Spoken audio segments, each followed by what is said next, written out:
ಕೆಲವೇ ಕ್ಷಣಗಳಲ್ಲಿ ಅಂಬರೀಶ್ ಸಮಾಧಿಗೆ ಕೂಡ ಸುಮಲತಾ ಅವರು ಭೇಟಿಯನ್ನ ಕೊಡ್ತಾರೆ. ಕಂಠೀರವ ಸ್ಟುಡಿಯೋದಲ್ಲಿರುವಂತಹ ನಟ ಅಂಬರೀಶ್ ಅವರ ಸಮಾಧಿಗೆ ಭೇಟಿಯನ್ನ ನೀಡಲಿದ್ದಾರೆ. ಸುಮಲತಾ ಅಂಬರೀಶ್ಗೆ ಮಗ ಅಭಿಷೇಕ್ ಅಂಬರೀಶ್ ಕೂಡ ಸಾಥನ್ನ ನೀಡಲಿದ್ದಾರೆ.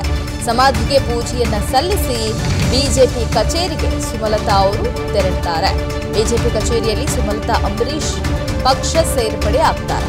ಮಲ್ಲೇಶ್ವರದ ಜಗನ್ನಾಥ ಭವನದಲ್ಲಿರುವ ಬಿಜೆಪಿ ಕಚೇರಿಯಲ್ಲಿ ಪಕ್ಷ ಸೇರ್ಪಡೆ ಕಾರ್ಯಕ್ರಮ ಬೆಳಿಗ್ಗೆ 11:30ಕ್ಕೆ ನಡೆಯಲಿದೆ.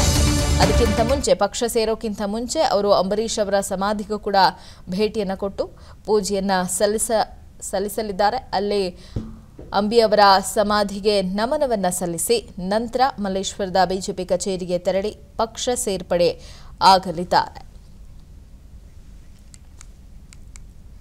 ಇದರ ಬಗ್ಗೆ ಮತ್ತಷ್ಟು ಡೀಟೇಲ್ಸ್ ಅನ್ನು ಕೊಡ್ತಾರೆ ನಮ್ಮ ಪ್ರತಿನಿಧಿ ಚಂದ್ರಶೇಖರ್. ಬಿಜೆಪಿ ಕಚೇರಿಯಿಂದ ನೇರವಾಗಿ ಜಾಯ್ನ್ ಆಗ್ತಾ ಇದ್ದಾರೆ. ಚಂದ್ರಶೇಖರ್, ಎಷ್ಟೊತ್ತಿಗೆ ಕಾರ್ಯಕ್ರಮ ನಿಗದಿಯಾಗಿದೆ? ಯಾವೆಲ್ಲ ಸಿದ್ಧತೆಯನ್ನ ಮಾಡಿಕೊಳ್ಳಲಾಗಿದೆ? ಲೀನಶ್ರೀ, ಕೆಲವೇ ಗಂಟೆಗಳಲ್ಲಿ ಅಂದರೆ 11:30ಕ್ಕೆ ಸುಮಲತಾ ಅವರು ಬಿಜೆಪಿ ಪಕ್ಷಕ್ಕೆ ಸೇರ್ಪಡೆ ಆಗಲಿದ್ದಾರೆ. ಈಗಾಗಲೇ ಮಂಡ್ಯದಿಂದ ಅನೇಕ ಸುಮಲತಾ ಅವರ ಬೆಂಬಲಿಗರು ಕೂಡ ಬಿಜೆಪಿ ಮಲ್ಲೇಶ್ವರಂನ ಬಿಜೆಪಿ ಕಚೇರಿಗೆ ಆಗಮಿಸ್ತಾ ಇರ್ತಕ್ಕಂಥದ್ದು. 11:30ಕ್ಕೆ ರಾಜ್ಯ ಬಿಜೆಪಿ ಕಚೇರಿ ಜಗನ್ನಾಥ ಭವನದಲ್ಲಿ ಅಧಿಕೃತವಾಗಿ ಪಕ್ಷವನ್ನು ಸೇರ್ಪಡೆ ಆಗಲಿರ್ತಕ್ಕಂಥದ್ದು. ಸೊ ಈಗಾಗಲೇ ತಮ್ಮ ಅಪಾರ ಬೆಂಬಲಿಗರೊಂದಿಗೆ ಬರ್ತಾ ಇರ್ತಕ್ಕಂಥದ್ದು. ಸೊ ಈಗಾಗಲೇ ಮಂಡ್ಯದಿಂದಲೂ ಕೂಡ ಅನೇಕ ಬೆಂಬಲಿಗರು ಕೂಡ ಬಂದಿರತಕ್ಕಂಥದ್ದು. ಇದಕ್ಕೂ ಮುನ್ನ ಅಂದರೆ ಬಿಜೆಪಿ ಕಚೇರಿಗೂ ಬರುವ ಮುನ್ನ ಅಂಬರೀಶ್ ಅವರ ಸಮಾಧಿಗೆ ತೆರಳಿ ಅಲ್ಲಿ ತಮ್ಮ ಒಂದು ನಮಸ್ಕಾರವನ್ನು ತಿಳಿಸಿ ಬರ್ತಾರೆ. ಯಾಕಂತಂದ್ರೆ ಇವರಿಗೂ ಕೂಡ ಸ್ವತಂತ್ರ ಅಭ್ಯರ್ಥಿಯಾಗಿ ಗೆದ್ದು ಮಂಡ್ಯದಲ್ಲಿ ಸಂಸದೆಯಾಗಿದ್ದಂಥ ಸುಮಲತಾ ಅವರು ಈಗ ಅಂಬರೀಶ್ ಅವರ ಸಮಾಧಿಗೆ ತೆರಳಿ ಅಲ್ಲಿ ಪೂಜೆಯನ್ನು ಮಾಡಿ ಆನಂತರ ಮಲ್ಲೇಶ್ವರಂನ ಬಿಜೆಪಿ ಕಚೇರಿಗೆ ಬಂದು ಆನಂತರ ಇಲ್ಲಿ ಪಕ್ಷವನ್ನು ಸೇರ್ಪಡೆ ಆಗಲಿರ್ತಕ್ಕಂಥದ್ದು. ಈ ಒಂದು ಸೇರ್ಪಡೆ ಕಾರ್ಯಕ್ರಮದಲ್ಲಿ ರಾಜ್ಯಾಧ್ಯಕ್ಷರಾದಂಥ ವಿಜೇಂದ್ರ ಮತ್ತು ವಿಪಕ್ಷ ನಾಯಕ ಅಶೋಕ್, ಮಾಜಿ ಸಿಎಂ ಯಡಿಯೂರಪ್ಪನವರು ಸೇರಿದಂತೆ ಅನೇಕ ಪ್ರಮುಖ ನಾಯಕರು ಉಪಸ್ಥಿತಿ ಇರತಕ್ಕಂಥದ್ದು. ಸೊ ಇಲ್ಲಿ ಮಂಡ್ಯದಲ್ಲಿ ಅಧಿಕೃತವಾಗಿ ಈಗಾಗಲೇ ಅನೇಕ ಪ್ರಮುಖ ನಾಯಕರು ಕೂಡ ಬರ್ತಾ ಇರೋದ್ರಿಂದ ಸೊ ಈಗ ಮೈತ್ರಿ ಅಭ್ಯರ್ಥಿಯಾಗಿ ಕುಮಾರಸ್ವಾಮಿ ಅವರು ಕೂಡ ಕಣಕ್ಕಿಳಿದಿರ್ತಕ್ಕಂಥದ್ದು. ಈ ಎಲ್ಲ ಒಂದು ಪಕ್ಷ ಸೇರ್ಪಡೆಯಿಂದಾಗಿ ಮತ್ತಷ್ಟು ಶಕ್ತಿ ಬರುವಂಥ ಸಾಧ್ಯತೆ ಇರತಕ್ಕಂಥದ್ದು. ಸೊ ಹೀಗಾಗಿ ಇವತ್ತಿನ ಪಕ್ಷ ಸೇರ್ಪಡೆಗೆ ಈಗಾಗಲೇ ಎಲ್ಲ ರೀತಿಯಾದಂಥ ತಯಾರಿ ಕೂಡ ಮಾಡ್ಕೊಂಡಿರ್ತಕ್ಕಂಥದ್ದು. Leenashree, thank you Chandrashekhar. ಕೆಲವೇ ಕ್ಷಣಗಳಲ್ಲಿ ಅಂಬರೀಶ್ ಸಮಾಧಿಗೆ ಕೂಡ ಸುಮಲತಾ ಅವರು ಭೇಟಿಯನ್ನ ಕೊಡ್ತಾರೆ. ಕಂಠೀರವ ಸ್ಟುಡಿಯೋದಲ್ಲಿರುವಂತಹ ನಟ ಅಂಬರೀಶ್ ಅವರ ಸಮಾಧಿಗೆ ಭೇಟಿಯನ್ನ ನೀಡಲಿದ್ದಾರೆ. ಸುಮಲತಾ ಅಂಬರೀಶ್ಗೆ ಮಗ ಅಭಿಷೇಕ್ ಅಂಬರೀಶ್ ಕೂಡ ಸಾಥನ್ನ ನೀಡಲಿದ್ದಾರೆ. ಸಮಾಧಿಗೆ ಪೂಜೆಯನ್ನ ಸಲ್ಲಿಸಿ ಬಿಜೆಪಿ ಕಚೇರಿಗೆ ಸುಮಲತಾ ಅವರು ತೆರಳುತ್ತಾರೆ. ಬಿಜೆಪಿ ಕಚೇರಿಯಲ್ಲಿ ಸುಮಲತಾ ಅಂಬರೀಶ್ ಪಕ್ಷ ಸೇರ್ಪಡೆ ಆಗ್ತಾರೆ.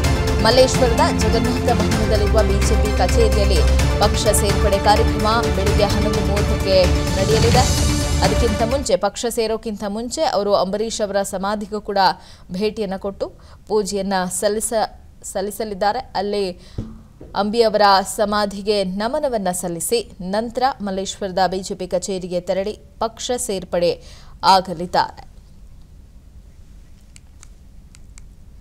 ಇದರ ಬಗ್ಗೆ ಮತ್ತಷ್ಟು ಡೀಟೇಲ್ಸ್ ಅನ್ನು ಕೊಡ್ತಾರೆ ನಮ್ಮ ಪ್ರತಿನಿಧಿ ಚಂದ್ರಶೇಖರ್. ಬಿಜೆಪಿ ಕಚೇರಿಯಿಂದ ನೇರವಾಗಿ ಜಾಯ್ನ್ ಆಗ್ತಾ ಇದ್ದಾರೆ. ಚಂದ್ರಶೇಖರ್, ಎಷ್ಟೊತ್ತಿಗೆ ಕಾರ್ಯಕ್ರಮ ನಿಗದಿಯಾಗಿದೆ? ಯಾವೆಲ್ಲ ಸಿದ್ಧತೆಯನ್ನ ಮಾಡಿಕೊಳ್ಳಲಾಗಿದೆ? ಲೀನಶ್ರೀ, ಕೆಲವೇ ಗಂಟೆಗಳಲ್ಲಿ ಅಂದರೆ 11:30ಕ್ಕೆ ಸುಮಲತಾ ಅವರು ಬಿಜೆಪಿ ಪಕ್ಷಕ್ಕೆ ಸೇರ್ಪಡೆ ಆಗಲಿದ್ದಾರೆ. ಈಗಾಗಲೇ ಮಂಡ್ಯದಿಂದ ಅನೇಕ ಸುಮಲತಾ ಅವರ ಬೆಂಬಲಿಗರು ಕೂಡ ಬಿಜೆಪಿ ಮಲ್ಲೇಶ್ವರಂನ ಬಿಜೆಪಿ ಕಚೇರಿಗೆ ಆಗಮಿಸ್ತಾ ಇರ್ತಕ್ಕಂಥದ್ದು. 11:30ಕ್ಕೆ ರಾಜ್ಯ ಬಿಜೆಪಿ ಕಚೇರಿ ಜಗನ್ನಾಥ ಭವನದಲ್ಲಿ ಅಧಿಕೃತವಾಗಿ ಪಕ್ಷವನ್ನು ಸೇರ್ಪಡೆ ಆಗಲಿರ್ತಕ್ಕಂಥದ್ದು. ಸೊ ಈಗಾಗಲೇ ತಮ್ಮ ಅಪಾರ ಬೆಂಬಲಿಗರೊಂದಿಗೆ ಬರ್ತಾ ಇರ್ತಕ್ಕಂಥದ್ದು. ಸೊ ಈಗಾಗಲೇ ಮಂಡ್ಯದಿಂದಲೂ ಕೂಡ ಅನೇಕ ಬೆಂಬಲಿಗರು ಕೂಡ ಬಂದಿರತಕ್ಕಂಥದ್ದು. ಇದಕ್ಕೂ ಮುನ್ನ ಅಂದರೆ ಬಿಜೆಪಿ ಕಚೇರಿಗೂ ಬರುವ ಮುನ್ನ ಅಂಬರೀಶ್ ಅವರ ಸಮಾಧಿಗೆ ತೆರಳಿ ಅಲ್ಲಿ ತಮ್ಮ ಒಂದು ನಮಸ್ಕಾರವನ್ನು ತಿಳಿಸಿ ಬರ್ತಾರೆ. ಯಾಕಂತಂದ್ರೆ ಇವರಿಗೂ ಕೂಡ ಸ್ವತಂತ್ರ ಅಭ್ಯರ್ಥಿಯಾಗಿ ಗೆದ್ದು ಮಂಡ್ಯದಲ್ಲಿ ಸಂಸದೆಯಾಗಿದ್ದಂಥ ಸುಮಲತಾ ಅವರು ಈಗ ಅಂಬರೀಶ್ ಅವರ ಸಮಾಧಿಗೆ ತೆರಳಿ ಅಲ್ಲಿ ಪೂಜೆಯನ್ನು ಮಾಡಿ ಆನಂತರ ಮಲ್ಲೇಶ್ವರಂನ ಬಿಜೆಪಿ ಕಚೇರಿಗೆ ಬಂದು ಆನಂತರ ಇಲ್ಲಿ ಪಕ್ಷವನ್ನು ಸೇರ್ಪಡೆ ಆಗಲಿರ್ತಕ್ಕಂಥದ್ದು. ಈ ಒಂದು ಸೇರ್ಪಡೆ ಕಾರ್ಯಕ್ರಮದಲ್ಲಿ ರಾಜ್ಯಾಧ್ಯಕ್ಷರಾದಂಥ ವಿಜೇಂದ್ರ ಮತ್ತು ವಿಪಕ್ಷ ನಾಯಕ ಅಶೋಕ್, ಮಾಜಿ ಸಿಎಂ ಯಡಿಯೂರಪ್ಪನವರು ಸೇರಿದಂತೆ ಅನೇಕ ಪ್ರಮುಖ ನಾಯಕರು ಉಪಸ್ಥಿತಿ ಇರತಕ್ಕಂಥದ್ದು. ಸೊ ಇಲ್ಲಿ ಮಂಡ್ಯದಲ್ಲಿ ಅಧಿಕೃತವಾಗಿ ಈಗಾಗಲೇ ಅನೇಕ ಪ್ರಮುಖ ನಾಯಕರು ಕೂಡ ಬರ್ತಾ ಇರೋದ್ರಿಂದ ಸೊ ಈಗ ಮೈತ್ರಿ ಅಭ್ಯರ್ಥಿಯಾಗಿ ಕುಮಾರಸ್ವಾಮಿ ಅವರು ಕೂಡ ಕಣಕ್ಕಿಳಿದಿರ್ತಕ್ಕಂಥದ್ದು. ಈ ಎಲ್ಲ ಒಂದು ಪಕ್ಷ ಸೇರ್ಪಡೆಯಿಂದಾಗಿ ಮತ್ತಷ್ಟು ಶಕ್ತಿ ಬರುವಂತ ಸಾಧ್ಯತೆ ಇರತಕ್ಕಂಥದ್ದು. ಸೊ ಹೀಗಾಗಿ ಇವತ್ತಿನ ಪಕ್ಷ ಸೇರ್ಪಡೆಗೆ ಈಗಾಗಲೇ ಎಲ್ಲ ರೀತಿಯಾದಂತಹ ತಯಾರಿ ಕೂಡ ಮಾಡ್ಕೊಂಡಿರ್ತಕ್ಕಂಥದ್ದು. Leenashree, thank you Chandrashekhar. ಅನುಕ್ಷಣದ ಸುದ್ದಿಗಳಿಗಾಗಿ Vistara news YouTube channel subscribe ಮಾಡಿ. ಹೊಸ ಸುದ್ದಿಗಳ ನೋಟಿಫಿಕೇಶನ್ಗಾಗಿ ಬೆಲ್ ಐಕಾನ್ ಕ್ಲಿಕ್ ಮಾಡಿ. ಲೇಟೆಸ್ಟ್ ಅಪ್ಡೇಟ್ಸ್ಗಾಗಿ www.vistaranews.com ವೆಬ್ಸೈಟ್ಗೆ ವಿಸಿಟ್ ಮಾಡಿ. ಅಂಗೈಯಲ್ಲೇ ಜಗತ್ತಿನ ಸುದ್ದಿ ತಿಳಿಯಲು Vistara news Kannada app download ಮಾಡಿ.